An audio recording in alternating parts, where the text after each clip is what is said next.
Olá, olá, muito boa tarde. Você conectado aqui na 107.5 toda terça-feira e sábado às 5 horas da tarde no programa Check-up. Nós estamos aqui levando saúde e, acima de tudo, levando bastante informação. E hoje eu estou aqui com o Dr. Cassiano Ucker.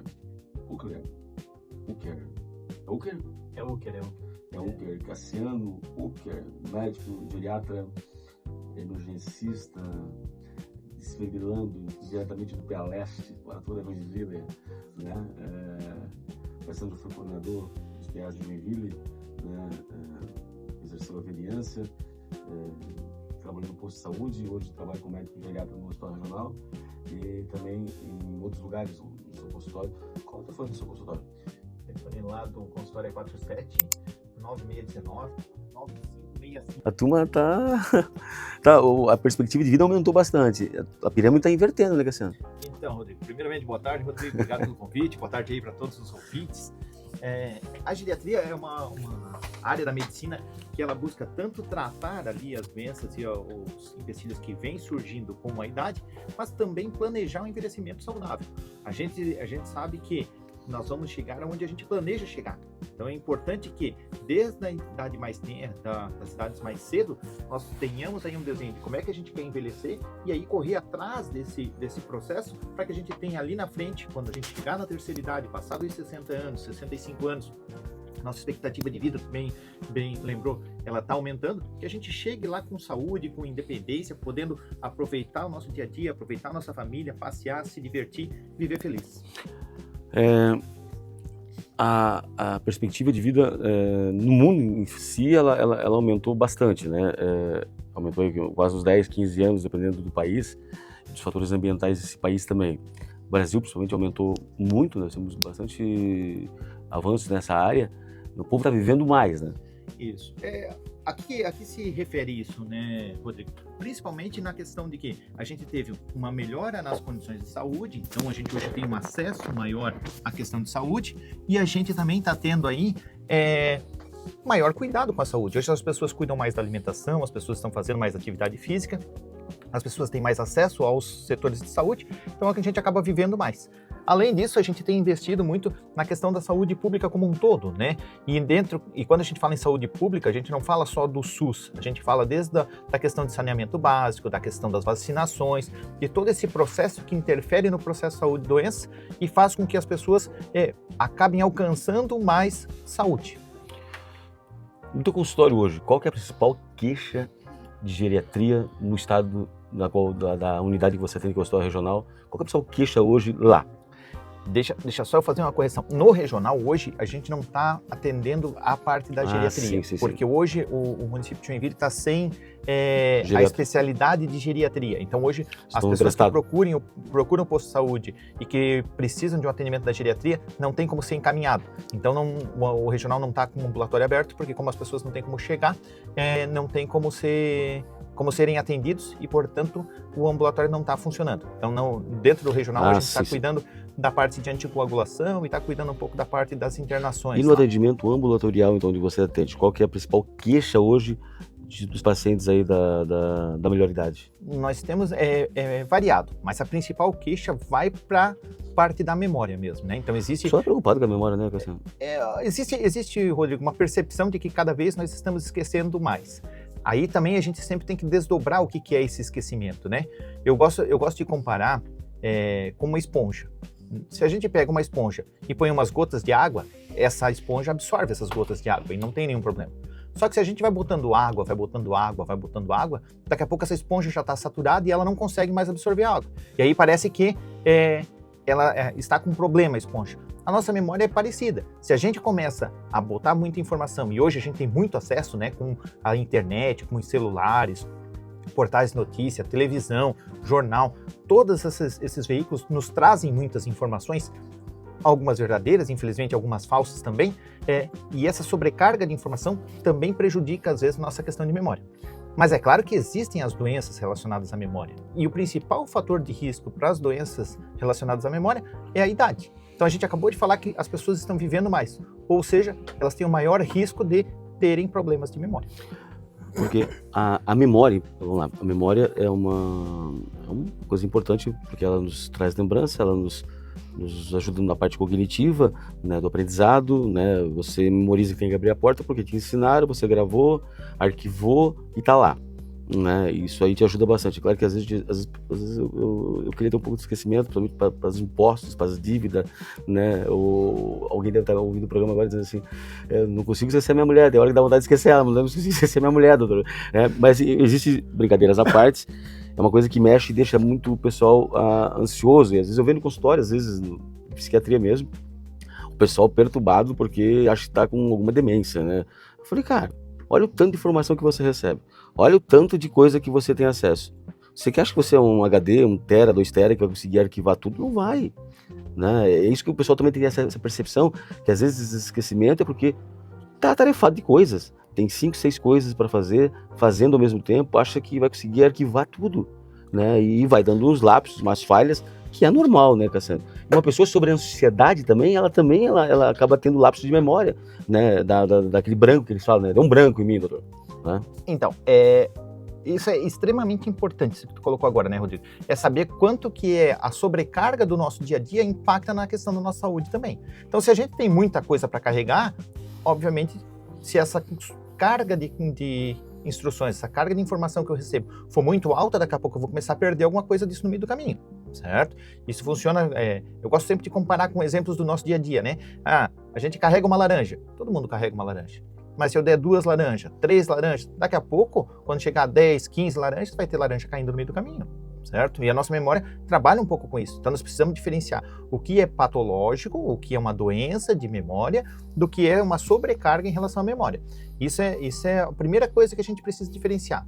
Depois a gente precisa sempre avaliar qual é a causa dessa perca de memória, dessa dificuldade cognitiva que o paciente apresenta.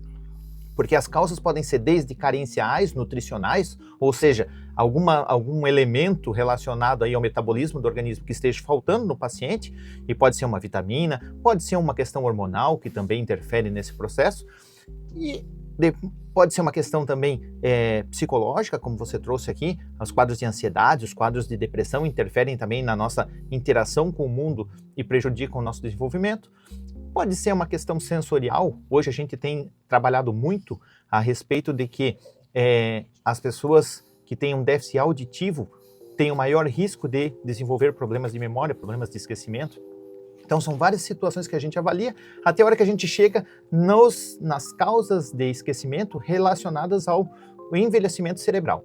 E aí esse envelhecimento pode ser por uma questão vascular, ou seja, os vasos aí bem entupidos, pode ser por uma questão de neurodegeneração mesmo, né? A gente fala aí da doença de Alzheimer, pode ser por atrofia de uma parte do cérebro. Então são vários processos que podem acontecer no nosso cérebro que geram esse elemento que a gente chama de esquecimento, de falta de memória.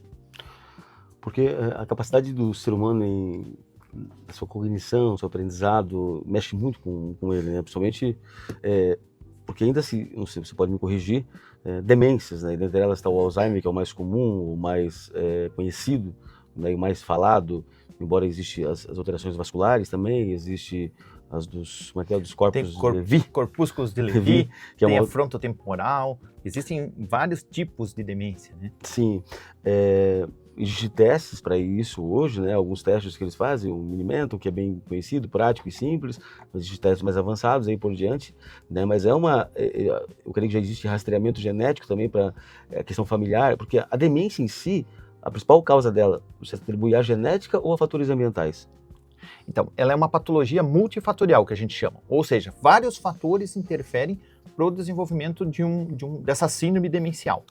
Uma das causas é a questão genética, certo? A gente sabe que existe aí uma relação com um gene específico ligado à apolipoproteína E lá, e essa questão genética, ela não significa que você sendo portador desse gene, obrigatoriamente você vai desenvolver aí um quadro de doença de Alzheimer. Ele tem uma maior predisposição. Então, pessoas que têm na família parentes de primeiro grau ou parentes próximos com quadro demencial, existe um risco aumentado. Não significa que essas pessoas vão desenvolver obrigatoriamente a doença de Alzheimer. Mas aí vem os fatores que a gente consegue interferir de modo proativo e ajudar o organismo a retardar esse processo de envelhecimento cerebral. Aqui vale sempre lembrar da questão da alimentação balanceada, cuidar com os elementos que agridem o nosso corpo, né? Excesso de sal, excesso de açúcar, excesso de gordura. O açúcar você considera um vilão? O açúcar, ele tem bastante... Porque se o açúcar é um vilão, o Palmeiras também é, porque o pessoal não lembra do Mundial deles, Cassiano. Aí não dá, Cassiano. O assunto do Palmeiras aí complica. Eu tô cutucando alguns amigos, principalmente o meu amigo Luiz Wilson, né, que é palmeirense, eles só lembram desse 1951, não lembram nenhum outro mundial. Eu falei, isso aí também é fator de risco, então. Os pode traumas. Ser um problema de memória. Os traumas. Exatamente. Porque existem pessoas também, né, Cassiano, que eles têm lapsos de memória, principalmente abuso, agora falando questões psiquiátricas, e ele fecha, né? E aí depois com terapia acaba abrindo essas janelas, né, e acaba ressignificando isso, descobrindo a causa dos transtornos de humor e aí por diante, né, porque ele tem a capacidade do cérebro, é uma coisa impressionante, né, tem coisa que ele se fecha para te poupar, para que você não sofra tanto. Não sofra tanto, não fica como o principal foco, né? Sim. Né, a principal parte com que ele fica observando e lembrando, como tu disse, para evitar a questão de sofrimento mesmo. Né? Mas a questão do açúcar é um dos principais vilões. A questão, tu falou de bebidas, açúcar, então? Bebida alcoólica, o sal, a gordura. O cigarro, então? Tudo. O cigarro, né? O cigarro a gente não acha nenhum benefício para o cigarro, na verdade. Nada, né? só o câncer. O cigarro tem uma série de malefícios. Hoje ele vem meio disfarçado, né? A gente tem visto aí muito os cigarros eletrônicos. Que é pior ainda. Exatamente. Não tem estudo ainda que já mostram que já são tem uma penetrância maior no pulmão, uma lesão maior. Existem substâncias utilizadas nesses cigarros eletrônicos mais letais que o próprio cigarro propriamente dito. Então, vem aí com uma nova roupagem, mas continua fazendo mal como o tabagismo anterior mesmo. Então, esses fatores, o que eles fazem? Eles fazem uma lesão, principalmente nos pequenos vasos. E aí o sangue circula com mais dificuldade, ou às vezes ele é até impedido de circular numa parte do cérebro.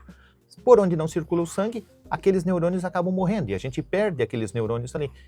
Quando a gente perde um ou outro neurônio, o corpo consegue ter uma plasticidade e consegue resolver esse processo.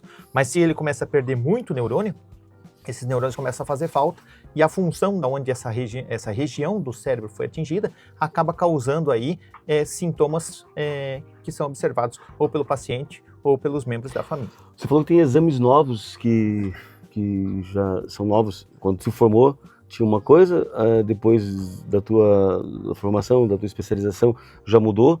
Qual que é a coisa mais avançada que você tem hoje com relação a diagnóstico ou novidade de doenças de Alzheimer? Por exemplo, eu desconfio, depois a gente vai falar dos sinais, mas assim, além dos sinais, dos sintomas clínicos, né, que a família pode ficar de olho, mas assim, hoje, papel, que o brasileiro gosta de papel na mão, né, ele gosta de pegar o raio-x, não adianta falar para ele que está com pneumonia, ele tem que ver a radiografia, né, fato. Então assim, existe o que de novidade hoje, Cassiano? Então, o diagnóstico da doença de Alzheimer está evoluindo bastante agora, né? Até então, quando eu estava na faculdade, quando eu fiz a especialização, o diagnóstico era muito clínico. O médico, através de questionários, através de avaliação, chegava a uma conclusão de que se o paciente tinha um quadro demencial ou não, ele excluía algumas causas ali que eram reversíveis e por um diagnóstico de exclusão, propriamente dito, a gente chegava no diagnóstico da doença de Alzheimer ou dos quadros demenciais. Hoje, a gente já está evoluindo a ponto de conseguir ver a presença da proteína beta-amiloide, da proteína tau, que são duas proteínas que acumulam no cérebro e causam essa morte neuronal. Pelo acúmulo dessas proteínas, ele forma as placas amiloides ali, os infiltrados ali de neurofibrilas, e esses neurônios acabam morrendo. Hoje, então, a gente está correndo atrás de ver essas placas. A gente já tem à disposição no mercado a dosar a proteína beta-amiloide e a proteína tau no líquor, ou seja, aquele líquido da espinha que o pessoal falava antigamente, que é retirado com uma agulha pelo médico, mandando examinar esse líquido, a gente já consegue ver essas proteínas.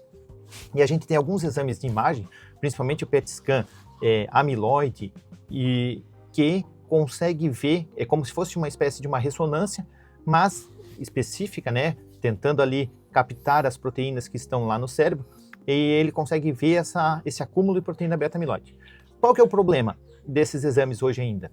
É que, como a gente falou, a dosagem da beta-amiloide e a dosagem da proteína tau, ela é feita no líquor. Então, é um procedimento invasivo, é um procedimento que precisa ser feito pelo médico e é um procedimento que, por mais que é bem estudado pela medicina, todo procedimento tem um certo risco. Então a gente não pode dizer que é um procedimento totalmente inócuo.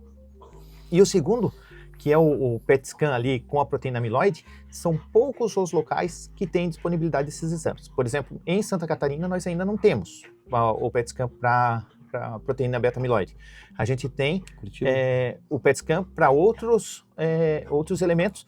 Temos aí também para ver metabolismo cerebral em Florianópolis. Aqui em Joinville a gente tem mais relacionado aí ao diagnóstico dos cânceres, mas ainda é uma tecnologia que está chegando ainda no Brasil por causa do custo ainda. Então, não é todo lugar que a gente consegue fazer. Tá vindo com a embarcação de Portugal. Cassiano Ucker é médico geriatra, é um excelente profissional na nossa cidade, atende aqui em Joinville, no telefone 479-9169-9565.